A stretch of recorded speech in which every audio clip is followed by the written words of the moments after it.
जादुई मेहंदी। राजेश एक बहुत मेहनती लड़का था। वो रोज गांव-गांव घूमकर मेहंदी बेचने निकलता था, लेकिन कोई उसकी मेहंदी नहीं खरीदता था।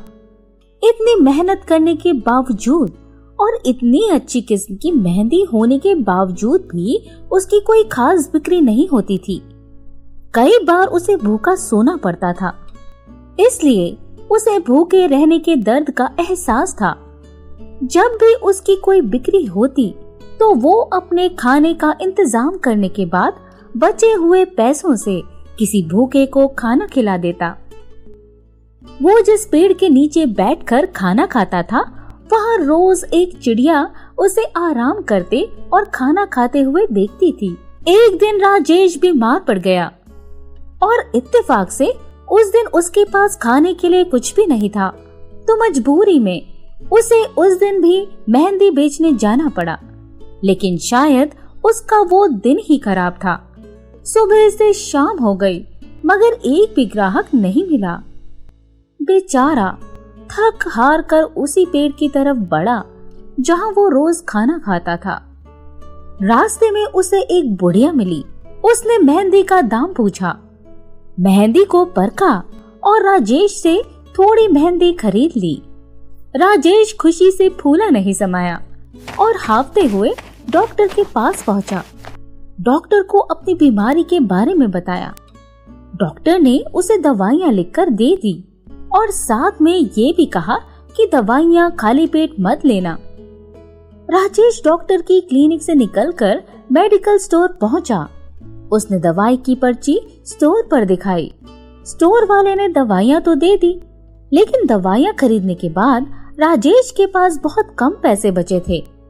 अब बचे हुए पैसों से राजेश ना आटा खरीद सकता था, ना कहीं से पकी हुई रोटी खरीद सकता था और ना ही कोई फल खरीद सकता था। इसलिए उसने इन बचे हुए पैसों से एक बिस्किट का पैकेट खरीद लिया और लड़खड़ाता हुआ पेड़ की तरफ चल दिया। जैसे तैसे थक हार कर राजेश पेड़ के पास पहुंचा और बिस्किट का पैकेट खोला, लेकिन खाने से पहले ही उसकी नजर एक चिड़िया पर पड़ी जो वहीं खड़ी थी और राजेश की तरफ मासूमियत से ताक रही थी। ये वो ही चिड़िया थी जो रोज राजेश को पेड़ पर से देखा करती थी। राजेश ने देखा कि चिड़िया बड़ी उम्मीद से उसे देख रही है। कहीं वो भूखी तो नहीं है? राजेश ने एक बिस्किट तोड़कर उसके सामने फेंक दिया। वो चिड़िया वाकई में भूखी ही थी। झट से पूरा बिस्किट खा गई। राजेश ने दूसरा बिस्किट फेंका। चिड़िया ने वो भी खा लिया। अब राजेश ने कहा, शायद ये बिस्किट तेरे नसीब के ही हैं। और खुशी खुशी सारे बिस्किट चिड़िया के आगे रख दिए। चिड़िया ने तो बिस्किट खा लिए, लेकिन अब राजेश को दवाई भी तो लेनी थी। उसने सोचा कि अब तो खाने का कोई इंतजाम हो नहीं सकता, तो दवाई ऐसे ही खा लेता हूँ। राजेश दवाई निकाल कर खाने ही वाला होता है कि आंखों के सामने कुछ ऐसा हो जाता है जिसे देखकर राजेश यकीन ही नहीं कर पाता। वो देखता है कि वो ही चिड़िया अचानक से एक खूबसूरत सी परी में बदल जाती है। कुछ पलों के लिए तो राजेश डर ही जाता है। फिर वो परी कहती है, तुम मुझे नहीं जानते, लेकिन मैं तुम्हें बहुत अच्छे से जानती हूँ। मैं रोज तुम्हें इस पेड़ के नीचे आराम करते और खाना खाते हुए देखती हूँ। मुझे पता है कि तुम कितने दयालु हो। मैं तो बस आखिरी बार तुम्हारी परीक्षा ले रही थी। आज तो तुमने मुझे हैरान ही कर दिया।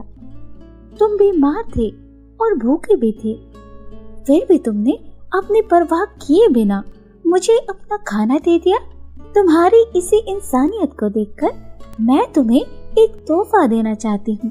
इतना कहकर परी उसे एक टोकरी भरकर मेहंदी देती है। राजेश कहता है, अरे ये तो मेरे पास बहुत है, चाहो तो तुम ही मुझसे ले लो। ये सुनकर परी कहती है, नहीं, ये कोई आम मेहंदी नहीं है, ये जादुई मेहंदी है। इससे तुम जो भी बनाओगे वो सच में बदल जाएगा। और इससे तुम जितने लोगों की मदद करोगे ये उतनी ही ज्यादा होती जाएगी। राजेश उस मेहंदी को पाकर बहुत खुश हो जाता है। अब वो उससे घर बनाता है, लोगों के लिए खाना और कपड़े बनाता है और जहां उसे कोई जरूरतमंद दिखता है उसकी मदद कर देता है। राजेश को उसकी इंसानियत का अच्छा फल मिलता है और अब उसके जीवन में बस खुशियां ही खुशियां होती हैं। दोस्तों, हम इंसानों का सबसे बड़ा कर्तव्य है इंसानियत, एक दूसरे की मदद करना और एक ना एक दिन हमें इस इंसानियत का और अपने अच्छे कर्मों का फल जरूर मिलता है।